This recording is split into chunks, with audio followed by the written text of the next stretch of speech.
Quando o Beauvoir fala não se nasce mulher, torna-se mulher, é isso que ela está falando. Quando a mulher está grávida, a gente já pergunta, é menino ou menina? Ah, é menina, quarto rosa, fogão, geladeira. É menino, bola, quarto azul. A gente já cria um destino antes da criança nascer. Então, quando a gente nasce, a gente sequer... A gente não tem o direito de ser liberdade. Aquilo é imposto pra gente. Na chuva de confetes deixo a minha dor, na avenida deixei lá a pele preta e a minha voz, na avenida deixei lá a minha fala, a minha opinião, a minha casa, a minha solidão. Joguei do alto do terceiro andar, quebrei a cara e me livrei do resto dessa vida. Na avenida dura até o fim, mulher do fim do mundo. Eu sou e vou até o fim cantar.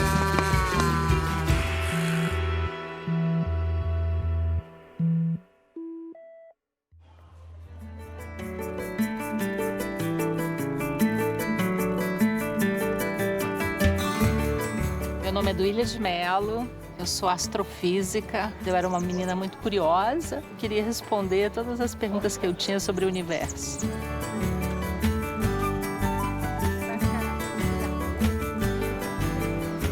Bom, eu sempre gostei de futebol, porque criança geralmente ela vai escolhendo várias coisas, né? Ah, vou fazer isso, daqui a pouco ela muda de ideia. Então comigo não, era somente o futebol.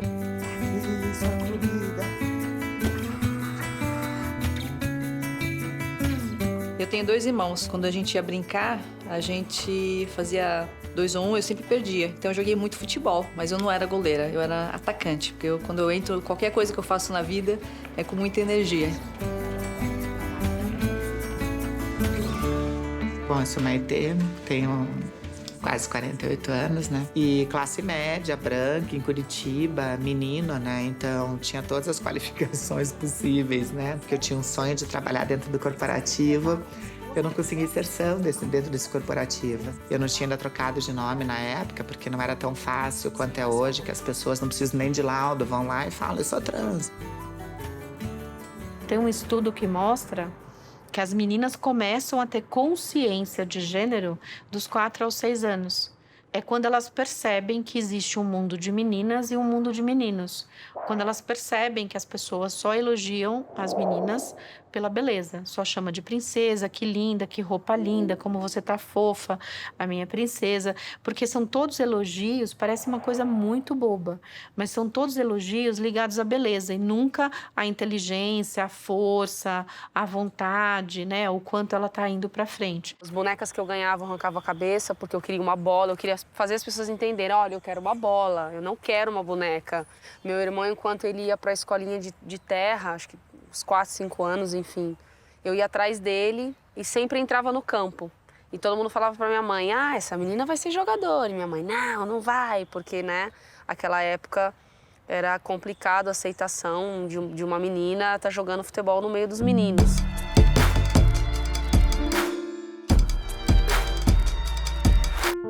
E eu decidi que eu queria ser astrônoma, que eu queria ser cientista. Eu tinha mais ou menos a idade que a Ania Grazielli tem. Eu queria entender como que funcionava essa história de nave espacial, de NASA, e que a gente recebia essas imagens de outros planetas, o que era isso? Eu queria entender melhor e eu ia estudar isso para entender. E foi o que eu fiz.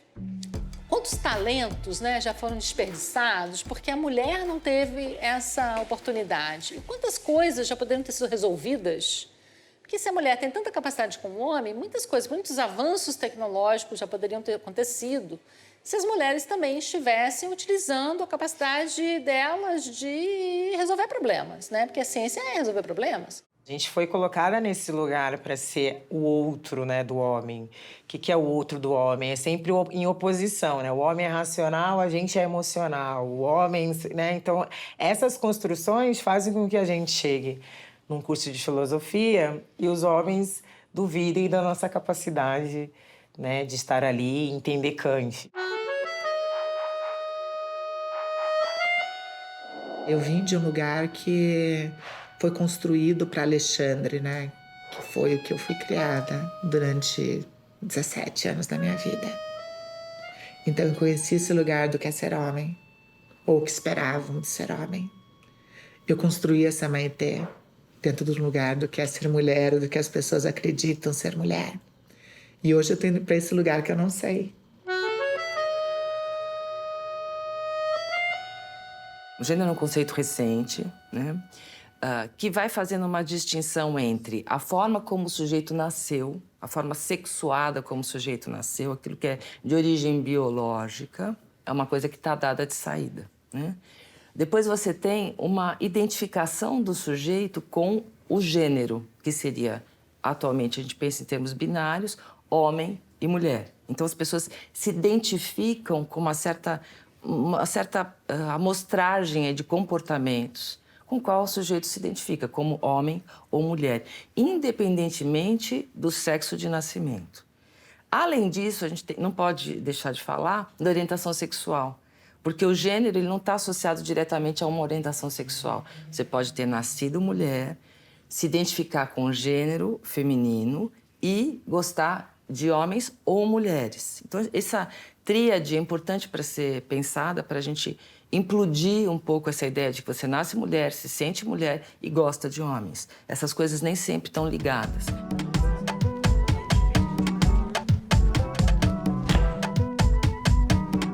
Era muito complicado você, criança, falar, não, você não pode aquilo. Ah, por quê? Porque é coisa de menino. Ah, mas eu sei fazer aquilo dali. Qual o problema? Vai. Você tá mais forte. O dinamômetro vai falar isso pra gente. Sem perder isso aqui, ó. Só. Isso. E eu era a única menina na época. Era a única menina no meio de sei lá quantos meninos. Apanhei bastante, porque os meninos não aceitavam tomar drible, era menina. Então, você não tem que estar aqui, você é menina, tá no lugar errado. Quando eu engravidei da Tulane, eu fiquei, é menina. Eu não me sentia pronta para ser mãe de um menino, interessante. Porque eu achava que seria mais difícil eu criar um menino numa sociedade machista para não ser um machista. Hoje eu me sinto tranquilamente preparada. Se eu quisesse ser mãe de novo, eu me sinto preparada. Mas à época eu falava, não, eu quero ser mãe de uma menina. A gente discute em casa, por exemplo, o trabalho doméstico. Meus filhos fazem em casa. Tudo que eu faço, eles fazem de acordo com a capacidade física deles, por conta da idade. Mas tem uma... que é isso, das relações, né? Uma forma que a sociedade ensina sobre o corpo da mulher, sobre ser mulher, que às vezes isso me escapa. Porque por mais que eles vejam, por exemplo, que eu não sou uma coisa, um objeto, porque eu sou mulher, às vezes eles se xingam, mulherzinha. E aí eu tenho que dizer, tá, mas desde quando ser mulher é ofensa? Porque senão eu sou uma ofensa ambulante. Em casa todo mundo era tratado igual. A gente arrumava a casa, então todo mundo arrumava a casa, todo mundo lavava a louça, todo mundo cozinhava. E acho que um pouco do que eu sou hoje, certamente vem desses valores, né? Que honra, que emoção estar com vocês hoje, nesse momento tão especial, no maior evento de inovação, negócios e tecnologia da América Latina. Então, quando a gente pensa em termos de educação, a gente tem que tomar muito cuidado para não ficar perseguindo as crianças com modelos que a gente supõe que a menina não pode brincar de princesa. Não, claro que ela pode brincar de princesa e é claro que o menino pode brincar de príncipe. A questão é se a princesa vai ter que se submeter ao príncipe, se só o príncipe pode pegar na espada, se eles podem trocar e aí ela brinca de príncipe, ele brinca de princesa e depois os dois brincam de cavalo. Não importa, entendeu? Quer dizer, que as crianças possam brincar com todos esses elementos que a gente oferece para elas, sem que isso tenha um julgamento de valor, quem manda em quem, ou uma hierarquia de poder. Para mim, gênero é uma construção social, né? Gênero é uma construção social que também perpassa relações de poder. Por isso que, cada vez mais, eu tenho pensado que o feminismo negro ele é muito assertivo. Por exemplo, quando a Angela Davis propõe que a gente precisa repensar as relações. Repensar a forma, porque tudo é pautado pela violência, o controle, a dominação. E gênero também é uma forma de controle e dominação, de categorização. Então, é aquela mulher indígena que ela não está só no imaginário, de um passado aí, desde a colonização. Ela está ainda viva, que é uma mulher que é pega no laço, pega de cachorro, que é a história das nossas bisavós, né? Eu agradeço os Encantados de Luz, que eu pude viver com a minha avó, então ela não passou por isso. Mas a maioria do Brasil tem o sangue dessa mulher indígena que foi estuprada, violada e roubada da família. Então, primeiro, quando a gente chega na cidade, é esse impacto. Mas você é indígena, você tá fantasiado, você usa roupa, você tem celular, esses espantamentos que a gente pensa assim que nem é possível de ter. E na universidade não era diferente, não. Então eu chegava, então às vezes estava com o rosto pintado, dependendo da situação. A gente nega mesmo a nossa identidade para poder se proteger. Tá tudo dominado, ó, a gente já pode sentar, cadeiras na frente e atrás. Então a gente criou há 5 anos atrás, no ano de 2013, final de 2013, a gente cria um braço dentro da ABRAT, da Associação Brasileira de Transgêneros, que é a Transemprego. E nós somos hoje aqui dentro 21 mulheres trans, nós somos 14 homens trans, 4 pessoas não binárias, 3 pessoas que se identificam como queers e 3 travestis. Um banco de talentos, de currículos, de pessoas que eram não cisgêneras, que não estavam adaptadas de algum jeito às normativas de binaristas, de ser homem, age desse jeito, e ser mulher, age daquele outro. Porque pra gente ser tipo de nome, né, não está enquadrada dentro de um tipo de binarismo que é cruel, né, inclusive para os próprios homens, né, que não pode chorar, não pode mostrar fragilidade, não podem ser doces, não podem gostar de rosa, né, coisas desse tipo. Vou voltar a citar Angela Davis. Ela diz que a gente precisa superar a binaridade. Hétero e homo, cis e trans, homem e mulher, negro e branco. Porque é essa binaridade que leva para a dualidade, para o confronto. Então a gente precisa avançar sobre isso. Mas eu acho que a gente está muito longe ainda de conseguir se despir. Porque é histórico, né, cultural, faz parte das nossas experiências, das nossas lembranças, das nossas memórias mesmo, enquanto povo, enquanto ser humano. Começar a pensar na implosão das categorias de gênero como homem e mulher assusta profundamente, porque são como taxinhas no mapa, davam uma certa organizada. Desde a gestação você sabia se era homem ou mulher e aquilo te organizava. Vamos fazer um quarto rosa, vamos, né? E você ia já imaginando um sujeito ali. Quando a gente perde essas referências, é muito assustador, porque tudo que é libertador é assustador. Então, a gente tem que começar a se acostumar com a ideia que nem todo mundo vai se organizar desta forma.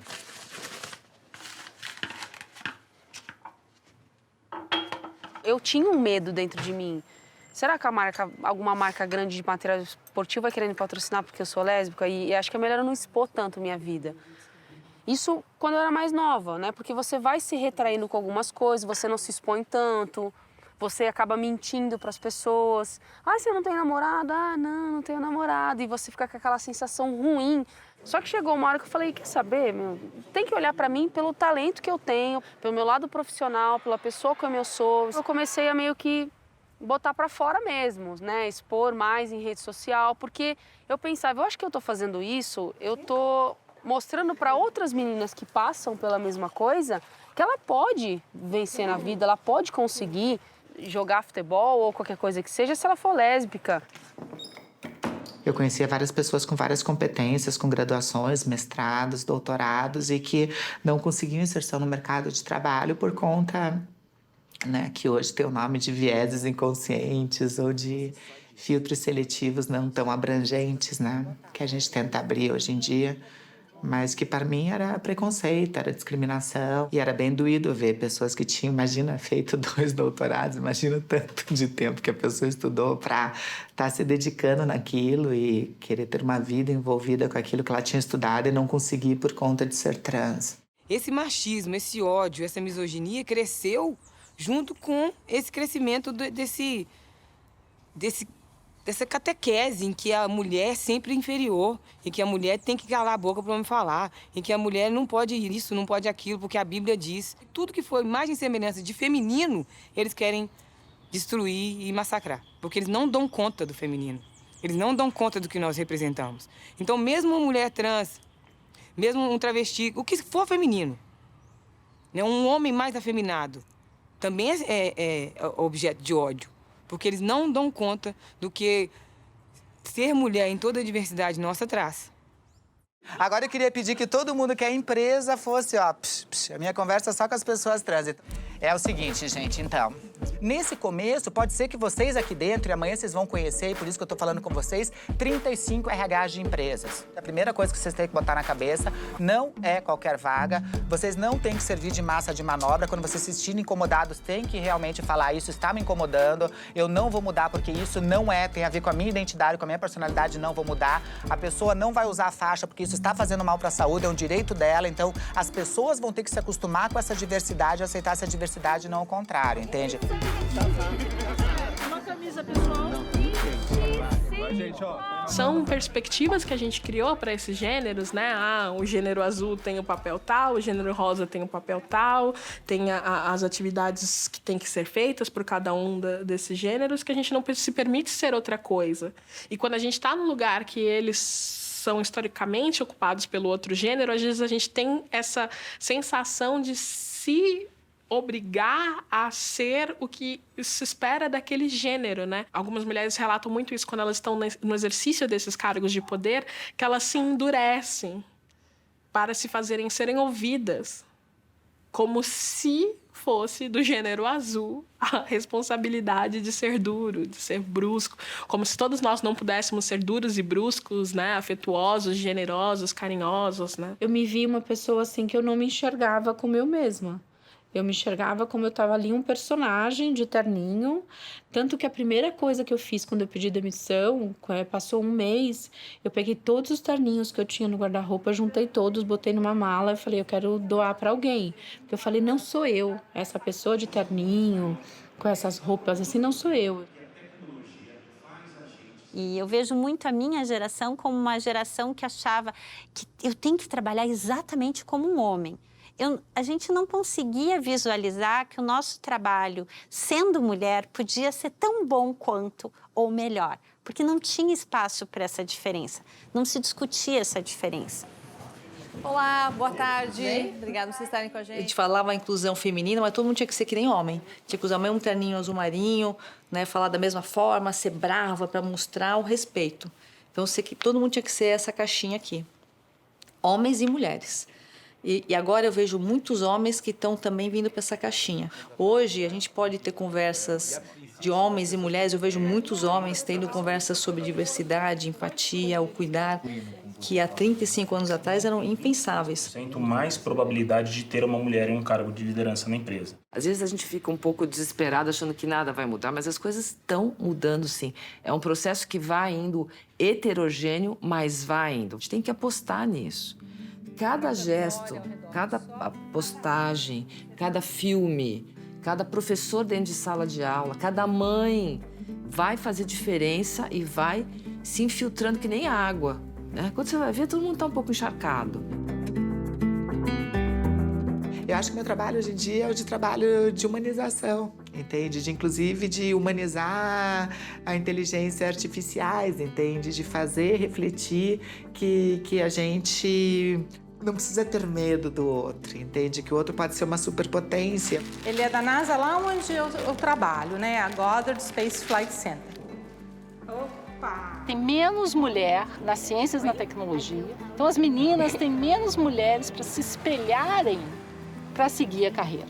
Então, a ideia da Associação Mulher das Estrelas é mesmo achar as meninas que querem fazer ciência e motivá-las, né? Eu acho que só elas terem esse contato com a mulher cientista já é, assim, transformador, né? O que eu falo que a gente sempre tem que plantar as coisas para elas. Eu vejo as meninas hoje, eu sei o quanto os olhinhos delas brilham quando encontra com a gente, quando vê a gente jogando, e você fala, meu, eu era assim. E hoje nós representamos essas meninas. Nós somos a alegria dessas meninas, nós somos as pessoas que inspiram, que elas vão poder sonhar. A gente tem que dar o nosso melhor aqui, porque somos nós que vamos ficar na história de ter jogado uma final de Campeonato Paulista dentro do Morumbi. Se espelhar eu acho muito importante. E conforme a gente vai conversando com as mulheres do universo corporativo, é interessante que todas elas vão apontando um universo de possibilidade. Você vê que uma mulher está ali, e você saber que você consegue chegar ali porque aquela mulher está ali. A gente é o que a gente vê. Se você não vê a mulher fazendo aquilo, você não vai fazer aquilo. Esses lugares que as mulheres indígenas não poderiam estar, agora a gente está. E a gente não tá por poder. A nossa luta é por liberdade. A gente estando livre, a Mãe Terra também está livre.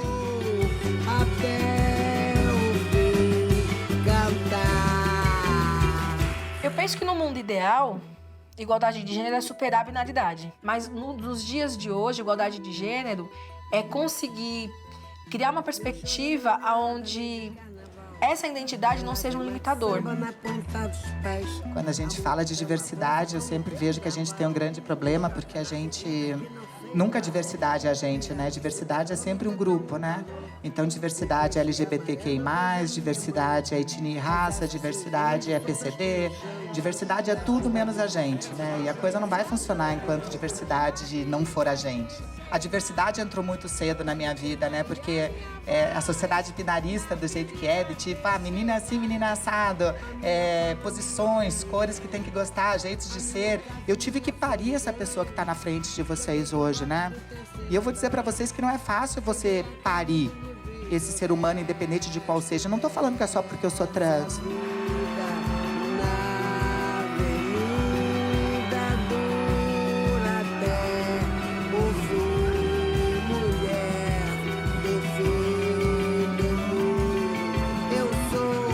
O que transforma o mundo é a gente ver o mundo de fora para dentro, e não de dentro para fora. A gente tem que ver que a gente é um planetinha no meio de um sistema solar, no meio de uma galáxia, no meio de um universo, né? E aí a gente começa a tomar conta do planeta e a cuidar do planeta, né?